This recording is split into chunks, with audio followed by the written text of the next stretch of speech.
দর্শক সবাইকে প্রীতি এবং শুভেচ্ছা জানাচ্ছি। আমি আজকে এসেছি এই উত্তরের একটি ছাদ বাগানে। আপনারা কিন্তু সবাই জানেন যে এই ছাদ বাগানে কিন্তু বিভিন্ন ফলের গাছ, ফুলের গাছ জন্মে, কিন্তু আপনারা কি কখনো শুনেছেন যে এই ছাদ শহীদ খেজুরের গাছ জন্মানো যায়? ঠিক আজকে আমি এসে খুবই অবাক হয়েছি। আমাদের এই যে সম্মানিত একজন মানে কৃষিপ্রেমী মানুষ, উনি কিন্তু ওনার ছাদে খেজুরের গাছ রোপণ করেছে। আসলে এটা খুবই ইন্টারেস্টিং বিষয়। আমি আসলে এই ওনার কাছে শুনতে চাবো যে এই যে খেজুরের গাছ রোপণ করেছেন, আসলে এই খেজুরের গাছ থেকে মানে কি চিন্তা করে খেজুরের গাছটা আপনি রোপণ করলেন?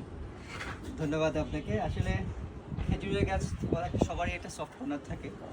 আমরা অ্যারাবিয়ান খেজুর খাবো, আমার খেজুরটা যেন আমার দেশে হয়, সেই চিন্তা করেই আমরা খেজুর গাছটা রোপণ করেছি। এবং আমাকে বলা হয়েছিল যে 3 বছর বা 4 বছরের মধ্যেই এটার ফলন হবে।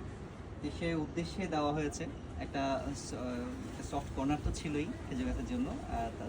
খেজুর খাবো, সহজ কথা, আরও অ্যারাবিয়ান খেজুর খাবো। আচ্ছা, কতদিন বয়স হচ্ছে? কতদিন? এটা বয়স তো হয়ে গেছে প্রায় 3 বছর চলছে। আচ্ছা, তো আমরা আসলে যতটুকু জানি যে ছাদে খেজুরের ফলটা কম হয়, কারণ এটা মাটির মধ্যে বেশি হয়। তারপরেও আপনার জন্য শুভকামনা রইল। আমাদের কৃষি অফিস থেকে আপনাকে সর্বাত্মক সহযোগিতা দেওয়া হবে।